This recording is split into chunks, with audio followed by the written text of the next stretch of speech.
आप सभी भाई-बहनों का आध्यात्मिक ज्ञानात्मक चैनल की ब्रह्म मुहूर्त ज्ञान उपदेश कक्षा में एक बार फिर स्वागत है। आज की चर्चा कुछ दार्शनिक स्थिति को लेकर पहली फेल 10वीं पास कुछ एक साधारण सी स्थितियां प्रकृति के 3 गुणों से संबंध रखते हुए चर्चा को कुछ एक दिशा देने जा रहे हैं। या यूं कहो कि कलयुग की स्थितियों में जो स्थितियां मुझे आरंभिक स्तर पर लोगों के व्यवहार से, लोगों की दिनचर्या से समझ में आ रही है, उन सभी स्थितियों को प्रकृति के 3 गुणों की स्वाभाविक मिलान करते हुए उन पर कुछ दार्शनिक भाव से चर्चा को आगे दिशा देने जा रहे हैं। यूँ तो देखिए, पहली फेल 10वीं पास, ये अपने आप में कुछ विशेष स्थितियाँ भावार्थ रूप में आपको हमें इंगित कर रही हैं, कुछ इशारा कर रही हैं। पहली फेल का अभिप्राय क्या है? ये राजसी स्थितियाँ हैं और राजसी और तामसी स्थितियाँ लगभग पड़ोसी मानी जाती है। हम अक्सर अपनी चर्चाओं में बार-बार 1, 10, 100, 1000 के एक महासूत्र के आधार पे विभिन्न स्थितियों पर कुछ चर्चाएँ करते हैं। क्योंकि शास्त्र बार-बार कहते हैं, तमोगुण रजोगुण बांधते हैं, बंधनदायक है। मुक्तिदायक केवल सत्वगुण को कहा गया है। सत्वगुण का अभिप्राय धर्म से है। तमोगुण का अभिप्राय पदार्थों से है, साधनों से है, अर्थ से है, धन से है। जबकि रजोगुण का अभिप्राय विशेष रूप से देखिए क्रिया से है। इन सभी स्थितियों में देखिए धन कमाना हो चाहे क्रिया करनी हो, दोनों ही स्थितियों में ज्ञान के अभाव में, प्रकाश के अभाव में देखिए तन के स्तर पर प्रकाश चाहिए। पीछे आप कुछ बल्बों की रोशनी आप देख रहे हो। ये जो मैं वीडियो पे भी ये जो वीडियो लैपटॉप के सामने बना रहा हूँ, यदि लैपटॉप का जो एक कैमरा है, यदि मेरे ऊपर भी प्रकाश नहीं होगा तो फिर ये तिथियाँ कुछ अर्थहीन मानी जाती हैं। यानी कि भौतिक स्थितियों में प्रकाश नितांत आवश्यक है। तभी तो देखिए ये सूर्य के प्रकाश, ये भौतिक प्रकृति की आत्मा सूर्य को कही जाती है। जैसे आत्मा ज्ञान स्वरूप है, बुद्धि को आत्मा का देखिए बुद्धि को आत्मा का इसीलिए निकटतम पड़ोसी कहा जाता है, क्योंकि बुद्धि मन के ऊपर एक उसका एक बॉस है, एक ऊंचा अधिकारी कहो। देखिए आपने अलग-अलग सरकारी विभागों में देखा होगा ना, एक के ऊपर दूसरा, तीसरा, चौथा। विशेष रूप से देखिए ये राजनीतिक गलियारों में भी आप देख रहे हो ना, स्थानीय स्तर पर काउंसलर होते हैं, कुछ विधानसभा के संबंधित देखिए आप देखोगे कि विभिन्न प्रकार की एक पार्षद होते हैं। देखिए ये सभी स्थितियाँ मात्र समझने की। अब विधानसभा में देखिए ये जो एमएलओ की स्थिति है, फिर संसद में देखिए सांसदों की स्थितियाँ हैं। फिर उन संसद में देखिए जिस दल का बहुमत होता है, उसका एक प्रधान नेता को हो, वो प्रधानमंत्री चुन लिया जाता है। अलग-अलग विभागों की निगरानी रखने के लिए विभिन्न मंत्री बनाए जाते हैं। इन सभी स्थितियों को तो आप हम बहुत जल्दी समझ जाते हैं। लेकिन व्यवहार में, आपके हमारे जीवन में ये जो प्रकृति का जो एक तमोगुण, रजोगुण की स्थितियाँ हैं, देखिए आत्मा तो ज्ञान स्वरूप है, परमात्मा आनंद स्वरूप से। आत्मा परमात्मा का सजातीय संबंध है। ठीक ये माया का आपके हमारे 3 शरीरों से संबंध है। ये 84 लाख प्रकार की योनियों का संबंध स्थूल शरीर से है। स्थूल शरीर बार-बार बदलते हैं किसके आधार पे? कारण शरीर में बनी हुई पात्रता, कर्माशय, संस्कारों के आधार पे। हम बार-बार अपनी चर्चाओं में कहते रहते हैं। ये तो आज का जो विषय हमने लिए, पहली फेल 10वीं पास। ये 10वीं पास का अभिप्राय सात्विक स्थिति से है। तो पहली फेल का अभिप्राय क्या है? ये राजसी स्थिति है और उससे पूर्व की स्थितियाँ, उनको आप तमोगुण से एक दार्शनिक दृष्टिकोण से बात समझ सकते हो। क्योंकि राजसी स्थितियों का अक्सर देखिए हम अपनी चर्चाओं में कहते हैं ना चाँद के प्रकाश को रजोगुण से, क्योंकि रजोगुणी मनुष्य का संसारी मनुष्यों को ज्ञान कुछ नपा-तुला ही होता है। आध्यात्मिक ज्ञान की स्थितियों का कोई विशेष ज्ञान होता ही नहीं है। ये राजसी मनुष्यों के लिए ही कर्म कांड बनाए गए हैं। शास्त्रों में विभिन्न प्रकार की स्थितियां समझाई गई हैं ताकि रजोगुण सतोगुण के मार्ग पर चले, सत्संग करे, गुरु के प्रवचनों को सुने, शास्त्रों को स्वाध्याय करे, ब्रह्म मुहूर्त में उठे। ये सभी स्थितियां क्या है?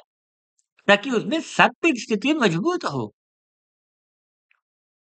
क्योंकि यदि आप पहली कक्षा में ही फेल हो जाते हो तो आप दूसरी में नहीं जाते, तीसरी, चौथी, पांचवी, छठी, सातवीं, आठवीं, नौवीं, ये स्थितियां के आपको अर्थ भावार्थ समझने हैं। रजोगुण से सतोगुण में जाने का मनुष्य जीवन में ही अवसर है। उस अवसर का यदि आप हम लाभ नहीं उठाते तो निश्चित रूप से ये हानिकारक स्थिति है। यूं तो देखिए सतोगुण को मुक्तिदायक कहा गया है। अक्सर हम अपनी चर्चाओं में लाभदायक स्थितियों से जोड़ते हैं। अब क्योंकि राजसी मनुष्य बेमन से ही कुछ सत्संग की स्थितियों में आना जाना बनाए रखता है, भले ही वो सत्संग एक शाब्दिक स्तर तक ही बेमन से करता। देखिए आंखों द्वारा आप हम पढ़ते हैं, हम तो देखिए वीडियो के आरंभ में भी विवरण में 10 15 20 25 50 लाइनें उस वीडियो से संबंधित ज्ञान में स्थितियों का बोध करवाते हैं। कुछ भाई बहन उनको पढ़ लेते हैं, कुछ पढ़ते भी नहीं है, कुछ पढ़ते हैं तो बस सरसरी पढ़ते हैं। देखिए इन सभी स्थितियों के अर्थ क्या है? देखिए जब आप कक्षा में पढ़ते नहीं हो तो ऐसे विद्यार्थी फिर फेल हो जाते हैं। फेल होने का अभिप्राय वो रजोगुण से सतोगुण में पहुंच नहीं पाते। जब आप सतोगुण में ही पहुंच नहीं पाते, जब आप 10वीं कक्षा तक ही पहुंच नहीं पाते, हालांकि देखिए 10वीं कक्षा भी कोई विशेष एक सात्विक स्थिति नहीं है, लेकिन भावार्थ के दृष्टिकोण से कि बात आपको हमें समझ में आ जाए, मैंने आरंभ में ही कहा ये पहली फेल और 10वीं पास ये मात्र एक दार्शनिक स्थितियां हैं। इन दार्शनिक स्थितियों से ही अपने जीवन का संदेश लेते हुए गुरु के प्रवचनों को आदर पूर्वक श्रद्धा पूर्वक सुनना है।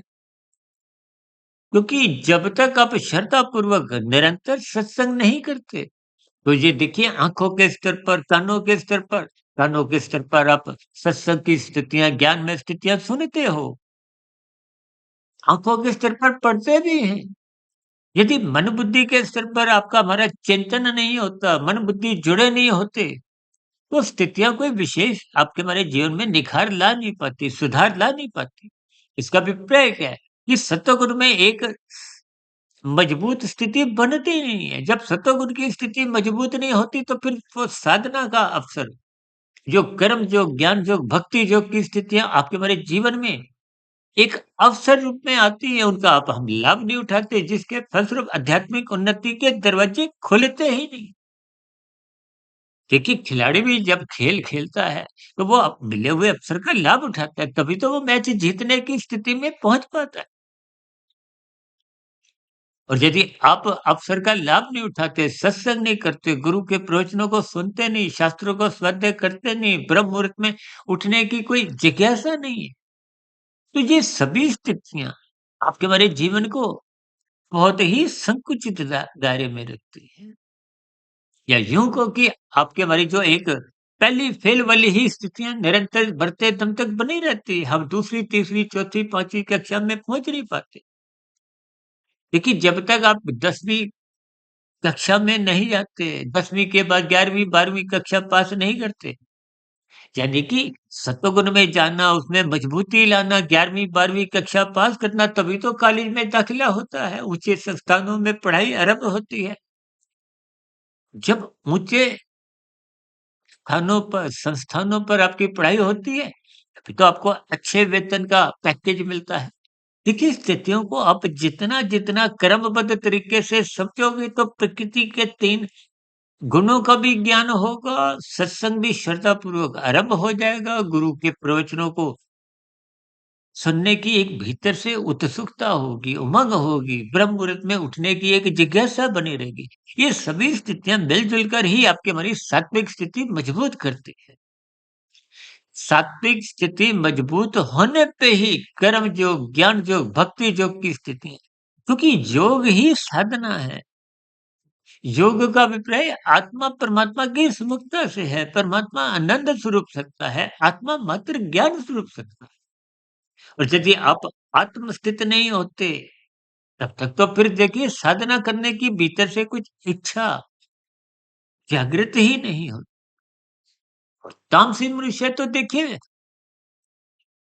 क्योंकि वो जब राजसी स्थितियाँ ही पहली फेल के बराबर है, तो तामसी स्थितियों का अभिप्राय उनका तो भौतिक शिक्षा के स्तर पर, यानी कि सत्संग की एक नर्सरी कक्षा में भी उनका भी दाखिला ही नहीं हुआ। देखिए, स्थितियों को बहुत ही गंभीरता पूर्वक आप जितना-जितना ज्ञानपूर्वक इन सभी संदेशों को, इशारों को अपने जीवन में समझोगे, तो फिर आपको पहली फेल 10वीं पास का एक भावार्थ समझ में आने लगेगा। पहली फेल का अभिप्राय राजसी स्थिति ऐसी है, संसारी स्थितियों से है।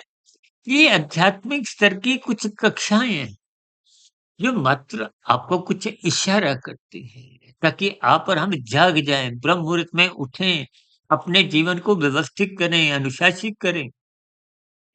क्योंकि गुरु शास्त्र को हमें केवल मार्ग दिखा सकते हैं। मैं तो अक्सर अपनी चर्चाओं में बार-बार कहता रहता हूँ, ये ब्रह्म मुहूर्त समय विशेष है। सतोगुण की शुद्धतम अवस्था का अभिप्राय ये सतयुग की ही स्थिति है। देखिए, 4 युग बार-बार हम अक्सर अपनी कक्षाओं में बार-बार दोहराते रहते हैं। वर्तमान समय तो देखिए कलयुग स्थिति है। देखिए, बाहरी स्थितियों को तो आप हम बदल नहीं सकते। बाहरी कलयुग को आप सतयुग बना नहीं सकते, लेकिन भीतर के स्तर पर, अंतःकरण के स्तर पर आपका में विले हुए जीवन में ही मायातीत होने का एक अवसर है। यदि आप मायातीत मोक्ष की प्राप्ति नहीं भी कर पाते, फिर उस दिशा की ओर आप और हम जितना बढ़ जाते हैं, वही तो आपके हमारे जीवन की शुद्ध कमाई है।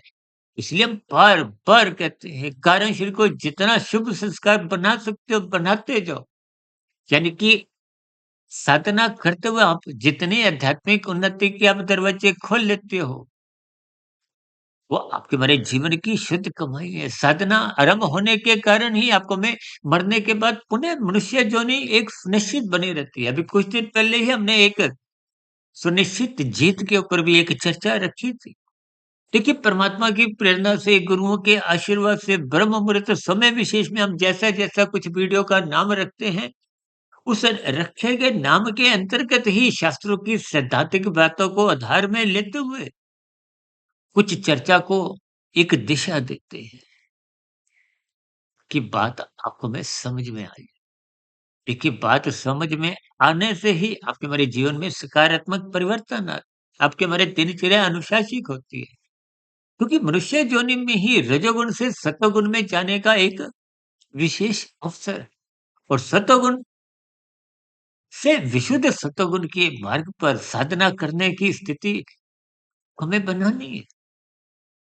क्योंकि साधना आरंभ होने के बाद आपकी हमारी अगली जोनी मनुष्य जोनी सुनिश्चित बनी रहती है। अधोगति की स्थितियों से आप और हम बच जाते हैं। जब साधना आरंभ हो जाती है, तो परमात्मा की व्यवस्था में आपको में अगला मनुष्य जोनी संस्कारी माता-पिता के यहाँ मिलता है। गुरुजनों का संग कहो, उपलब्धता कहो, परमात्मा की व्यवस्था में सहज ही उपलब्ध करवा दी जाती है, ताकि आपके हमारी साधना आगे गति पकड़े। ये गति क्या है? कर्म योग, ज्ञान योग, भक्ति योग की स्थिति है। देखिए, कर्म योग की परिपक्व स्थिति ही ज्ञान योग की स्थिति है। और ज्ञान योग की परिपक्व स्थिति भक्ति योग की स्थिति है। भक्ति अपने आप में ही एक योग है, या यूँ कहो कि भक्ति योग एक महायोग की स्थिति है। इसलिए हम सभी भाई-बहनों को देखिए, ये जो पहली फ़ेल की बात पर आपको मैं अन्यथा में न लेते हुए मात्र इनके भावार्थ समझने हैं। क्योंकि तामसी मनुष्य तो देखिए सत्संग करते नहीं है। ये महाभारत के धारावाहिक में ये सभी स्थितियाँ देखिए, अर्जुन ने भगवान श्री कृष्ण की बातों को गंभीरता से लिया, उसको जीवन में ढाला। दुर्योधन ने तो बात को अनसुना कर दिया। आज आपके हमारे परिवारों में भी बच्चे आपकी हमारी बातों को अनसुना कर देते हैं। अनसुना करने का अभिप्राय तामसी स्थितियों से है। यानी कि बच्चे जब अपनी मनमर्जी करते हैं, मनमर्जी की स्थितियाँ देखिए तामसी स्थितियाँ। शास्त्र सम्मत मार्ग को यदि आप नहीं अपनाते, नहीं चलते, तो आपकी हमारी दिनचर्या अस्त-व्यस्त बनी रहती है। इन सभी स्थितियों को देखिए, जब आप नर्सरी कक्षा में ही दाखिला नहीं लेते, यानी कि बेमन से सत्संग की स्थितियों को या कर्म कांड को बेमन से भी नहीं करते, यूँ तो शास्त्र में बार-बार कहा गया है कि श्रद्धापूर्वक सत्संग करो, कर्म कांडों को ज्ञानपूर्वक करो। हमने तो एक बार फ्लाईओवर से संबंधित इन स्थितियों पर एक प्रकाश डाला था कि ये कर्म कांड एक फ्लाईओवर है। फ्लाईओवर में आपको कोई भीड़-भड़क्का नहीं मिलता, आप जल्दी दूसरे यानी कि मंजिल पर पहुँच जाते हो। अब मंजिल क्या है? सतोगुण में जाना। देखिए, रजोगुण से सतोगुण में जाने के लिए ये कर्मकांड एक विधिवत करने से यहाँ पर हम उस सात्विक स्थिति में जल्दी पहुँच जाते हैं, फिर वहाँ रुकते हैं, फिर आगे बढ़ते हैं। इसका मतलब क्या है? देखिए, राजसी मनुष्य तो कर्मकांड करता हुआ दिखाई देता है, सतोगुण में किन्हीं स्थितियों में पहुँच भी जाता है।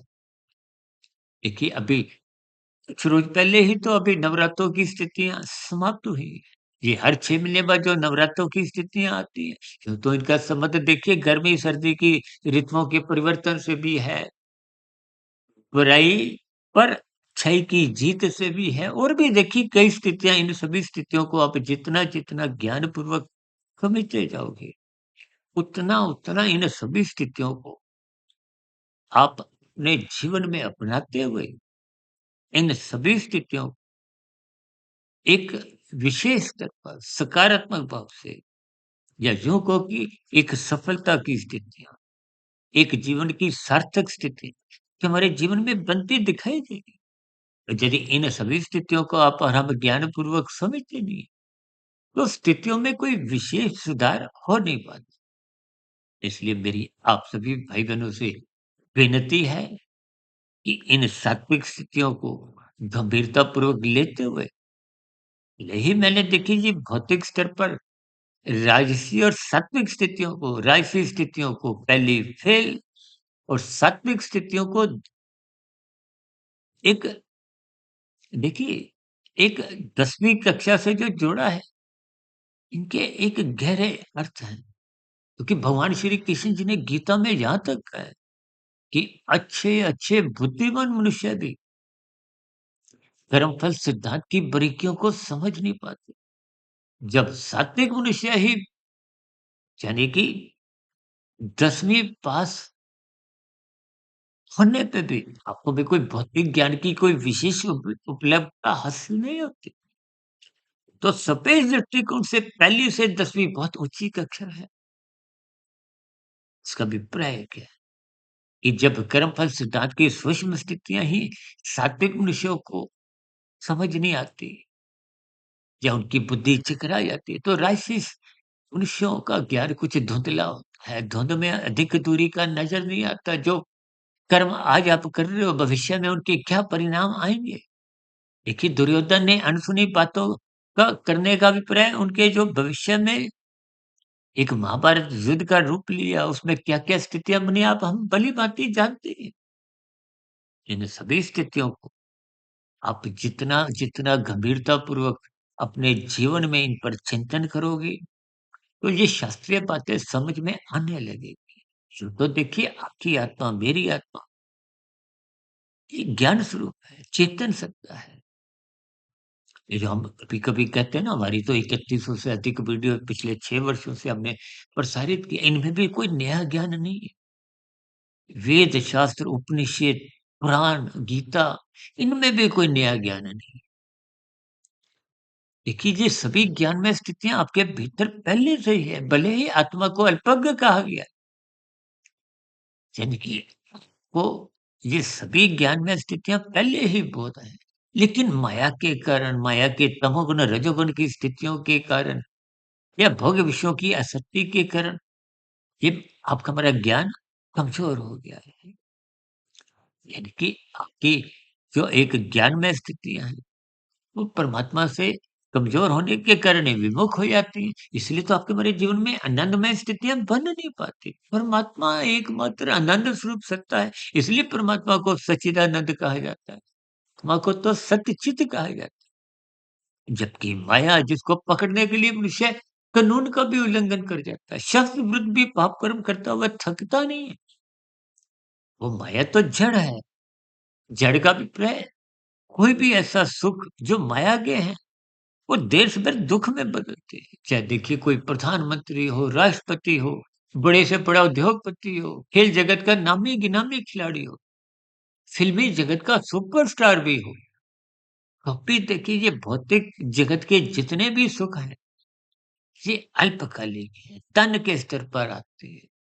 देखिए इन सभी स्थितियों को परमात्मा की प्रेरणा से 2 शब्द मुझे अच्छे लगे, उन शब्दों को मैंने थोड़ा चिंतन करते हुए, यानी कि पहली फ़ेल को राजसी रजोगुनी संसारी स्थितियों से जोड़ा है और सात्विक स्थितियों को 10वीं पाद से जोड़ते हुए कुछ विशेष स्तर स्थितियों पर कुछ प्रकाश डाला है। हो सकता है मेरे समझाने में कुछ कमी रह गई हो, किसी बात का आपको कोई बुरा भी लगा हो, उसके लिए मैं क्षमा चाहता हूँ। लेकिन इन सभी स्थितियों को आप जितना-जितना क्रमबद्ध गहरे तल पर इन पर चिंतन करोगे, क्योंकि शाब्दिक स्तर 1% से अधिक ज्ञान नहीं दे, फिर उन पर चिंतन करना होता है, मनन करना होता है, मन बुद्धि की स्थितियों के दरवाजे एक खोलने होते हैं, सात्विक बनाने होते हैं। जो तो बुद्धि सात्विक है, लेकिन सात्विक बुद्धि में ही विवेक शक्ति जगती है और वो तभी जगती है जब वो उसको निरंतर सत्संग रूपी खुराक मिलती है। यदि बुद्धि ही सत्संग नहीं करती, तो फिर बुद्धि राजसी बन जाती है। मन बुद्धि में दोस्ती होते हुए ये विषय भोगों की आसक्ति में मन और बुद्धि दोनों इकट्ठे संसार में विचरण करते हैं। और कहीं-कहीं जब देखिए मन उद्दंडता में आ जाता है, तो वो बुद्धि को भी अपने अधीन बनाता हुआ कानून का उल्लंघन करता है, शास्त्र विरुद्ध पाप कर्म करता है। आजकल देखिए ना, डिजिटल अपराध हो रहे हैं, डिजिटल अरेस्ट जैसी हेरा-फेरी, चोरी, डकैती, घोटालेबाजियाँ, ये बिना बुद्धि के नहीं होती। तो ऐसी स्थिति में मन उस बुद्धि को अपना नौकर बनाते हुए उससे इस नीतिगत कार्य करवाता है। देखिए, इन सभी स्थितियों को आप गंभीरतापूर्वक इन पर चिंतन करें और अपने व्यक्तिगत जीवन में सुधार लाते हुए श्रद्धापूर्वक सत्संग करें, रात को मनात्मक स्थितियों से बचते हुए ब्रह्म मुहूर्त में उठने का अपना एक विशेष प्रयास करें। क्योंकि हम तो देखिए महात्मा की प्रेरणा से, गुरुओं के आशीर्वाद से पिछले लगभग 28-29 वर्षों से 1 डेढ़ 2 बजे उठने का जो एक स्वभाव संस्कार बना है, उसकी बदौलत ही इन सभी स्थितियों को जो मैं प्रतिदिन सुबह ब्रह्म मुहूर्त ज्ञान उपदेश कक्षा, दिन में देखिए आध्यात्मिक ऑक्सीजन और शाम को सर्व कल्याण वृक्ष के अंतर्गत विभिन्न स्थितियों पर कुछ प्रकाश डालते। इन सभी स्थितियों पर विचिंतन करें, अपने जीवन में यथासंभव सुधार लाएँ। ऐसी सभी सात्विक शुभ स्थितियाँ कभी बने ताकि आप और हम 10वीं पास करते हुए आगे कॉलेज में जाएँ, परमात्मा से जुड़ें, कर्म योग, ज्ञान योग, भक्ति योग की स्थितियाँ बने, ताकि मिला हुआ जीवन सफल हो, सार्थक हो। इन्हीं शुभकामनाओं के साथ चर्चा विशेष को यहीं विश्राम देते हैं। दिन में आध्यात्मिक ऑक्सीजन में, शाम को सर्व कल्याण वृक्ष ज्ञान कक्षा में फिर मुलाकात होगी। तब तक सुधीर भाटिया फकीर को इजाज़त दें। फिर भी वीडियो संबंधित कोई बात आपको समझ नहीं आई हो, कोई आपके मन में कोई प्रश्न उठ रहा हो, कोई मेरी कही गई बातों पर आपकी कोई आपत्ति हो, शिकायत, इन सभी स्थितियों का नीचे दिए गए कमेंट्स बॉक्स पर आपका स्वागत है। चर्चा विषय को ध्यानपूर्वक, धैर्यपूर्वक और गंभीरतापूर्वक सुनने के लिए आप सभी भाई-बहनों का बहुत-बहुत धन्यवाद।